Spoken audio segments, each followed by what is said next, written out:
The C word. I'm about to say it. Are you ready? Control. It is a C word. Control is something that I spent so many years of my life trying to get, trying to maintain when I thought I had it.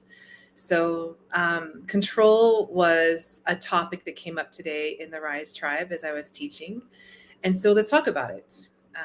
As always, I know it's going to take Facebook a minute to let everyone know that I am live. So if you join me live or on the replay, I love to know when you're here so I can send you some extra love. I'm also going to let you know how you can work with me. So, if you're catching this maybe on your commute to work or whatever, and you want to just fast forward to the end before you go in, you could do that. And I'll let you know how you can join either one of my group programs, or you can work one-on-one with me. But control, it's a big one, right? It's a biggie. It's probably the number one thing that I hear from new clients when they come in is, how can I control XYZ?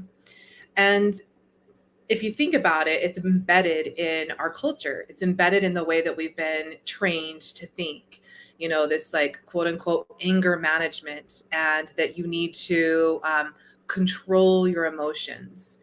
When in truth, scientifically, biologically, no, you're meant to feel your emotions. There's no controlling them at all. We know that emotions actually travel through our body. They move in a very specific cyclical pattern at 286 miles per hour. We can actually measure it.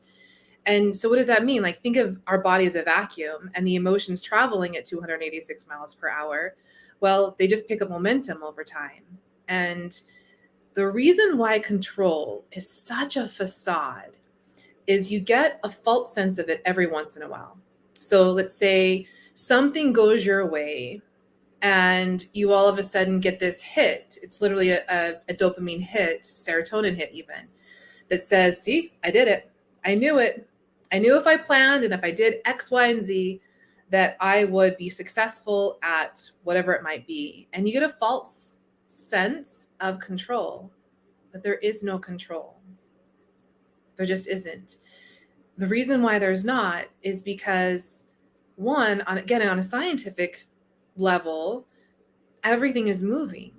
Everything is energy. Everything is vibration, right? So like, let me grab something here. So like my chapstick here, it looks dense, but if we were to look at it under a very specific microscope, we would see that like they're just particles all moving, waves and particles that are moving fast enough that it's dense, that I can hold it in my hand. Same with my body, same with your body, same with the device that you're listening to me on, same with the emotions that we feel. This is why you can't control anything on a scientific level. But just like knowing this, just in your knower, wherever you happen to feel things in, maybe it's your gut, maybe it's your throat, maybe it's your mind. Can you sense this? Can you sense that if I were to really allow the release of the need to control, what would that feel like? What would that be like? How would my life change if I was able to give up the need to control? This happened for me a couple years ago. It wasn't that long ago, but I still remember where I was vacuuming the rug behind the kitchen table, and it landed. It landed for the first time in a way that I had never really fully understood before. I'd understood it, but I hadn't embodied it. And it's an embodiment, it's an understanding. It's a release of the need to know, the need to control, in order to flow with life. So if you're consistently wanting to know, well, if I do, I lay out all the possibilities and all of the probabilities, 42 different ways something can happen. Guess what's going to show up? The 43rd, right? And every once in a while, you're going to hit it. You're going to hit one of those 1 to 42 probabilities, and you'll get this false sense of control. And it will perpetuate. It'll let you believe that you can be in control for the next thing. Hey, Joe. And the next thing and the next thing. The way that I like to describe this is I teach a lot in analogies. Analogies make sense to me and analogies come to me. So um, there was a study done, and it's unrelated, but it also speaks into control and what it is. So the study was a box of bananas that was in some tropical rainforest where there were a lot of monkeys. And it was a huge box of bananas and filled with bananas, right? They're just like, there's tons of them inside.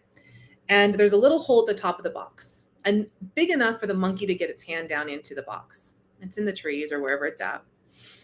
And so the study was, what do the monkeys do? Because the hole is big enough for the monkey to get its hand into the box, but it's not big enough once the monkey grabs the banana to be able to pull the banana out of the box, right? Only big enough for its arm to get in there so it can get its arm in, but it can't get the banana out. So what's going to happen, right? And this is the analogy that I love to think of when I think of control, because as humans, whatever the analogy is for you, what are you wanting? What are you desiring? What do you feel like is right there? I can see it. I'm doing the things. I'm walking to the box. I'm putting my arm down into the box. I can feel the fucking banana, but I just can't get it out, right? Like no matter how hard you try, whichever angle you turn, like, why isn't this working? Right? This is the frustration starts to come in. Like, I'm doing all the things. I'm doing all the steps. I'm doing all the strategies, but it won't work until you fully release control. So in this analogy, in order to release the control here, the monkey, and I'm hoping you're picking up the analogy for yourself, where are you making it so hard on yourself? Where are you grabbing the bananas, holding on to them? Like I can almost taste them. I got them in my hand. They're like slipping right through my fingers, but I can't keep it. I'm not satisfied in eating the banana, but I can hold it. I can smush it. Or are you doing this in your life? So this is control. Trying to hold onto the banana, trying to pull it out, trying to make the hole bigger, all of the things. Empowerment. That's the other side of control. It's the 180 to control. Empowerment is dropping into intuition and saying, all right, if I release my hand from this banana, if I let it go and I pull my arm out, what I could do is pick up the whole box, take it to wherever I'd like. And because I have opposable thumbs, I could open the box and I could have all of the bananas that I want. That's empowerment. That's the 180 to control. And so many clients that I work with have been attempting to control. They've been sold the thought that they should control their emotions, that they should keep them in check, that they should be managing themselves, right? And that's just not the truth. So, hey, Summer. Hey, Helen, I'm going to put your comment up here because I really like it here. So Helen said, release control so right. Give it up to the universe. Absolutely. I did a post yesterday where the title of the post was, The Universe Does Not Have Your Back. And I deep dive into that as to what I mean by that. But give it up to the universe. And what is the universe? You are the universe.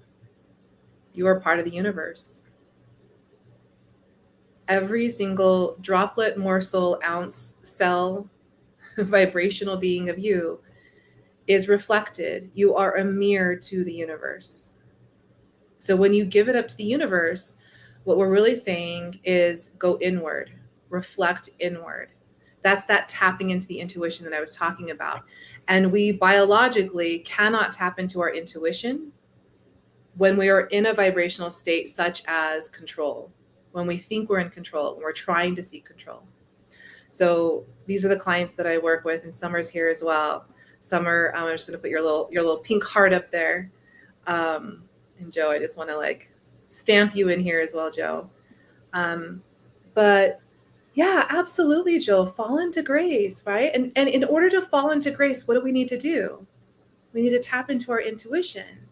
And so how do we do that, right? It's always the hows. This is what I teach. I think so many People are like me, and they've gone through so many vast different kind of programs and mentorships and life coaches and whatever it might be.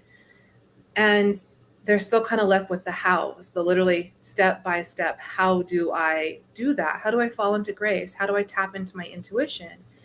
And so, in order to release the control, in order to release the facade of what control is, allow yourself to feel.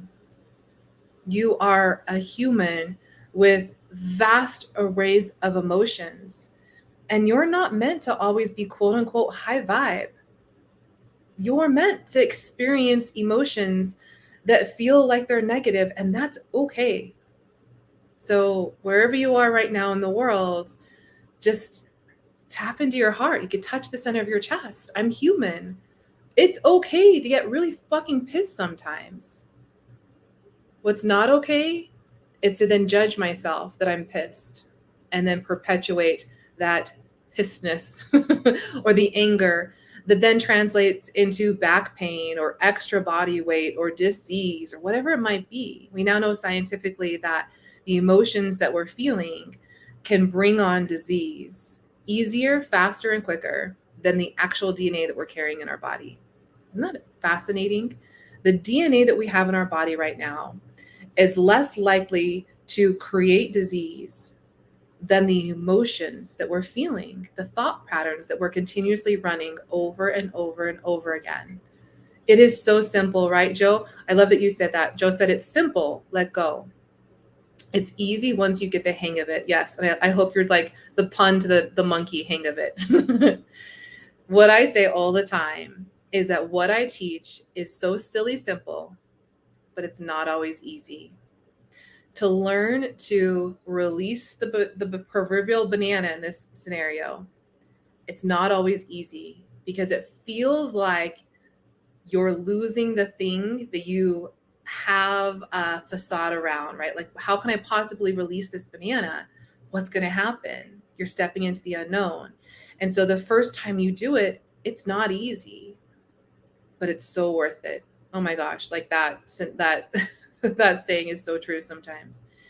So that's it. Allow yourself to feel. Permission to feel. Permission to feel whatever you're feeling. Biologically, we know emotions dissipate, heavy, high emotions dissipate in 15 minutes. They just do. This is what happens. We're meant to feel it in order to free it. And then what? This is what I specialize in. It's the manifestation. So, like I promised at the beginning of this live, I was going to talk about how you can work with me, either in a group or in a one-on-one setting. My one-on-one I call the royalty code. And it's a really special and I'm super grateful and humbled and blessed to be able to guide the people that come into the royalty code. So if this is something that you're feeling might be for you and you'd like to work one-on-one with me, then I'd invite you to reach out. You could send me a private message. I'll also drop the link here down below and up in the comments. The link is to get onto my application page in order to get onto my schedule. But yeah, if you also want, like, either one, what's calling to you, you could click the link, or you could just send me a private message and we can have a quick 15-minute phone call conversation.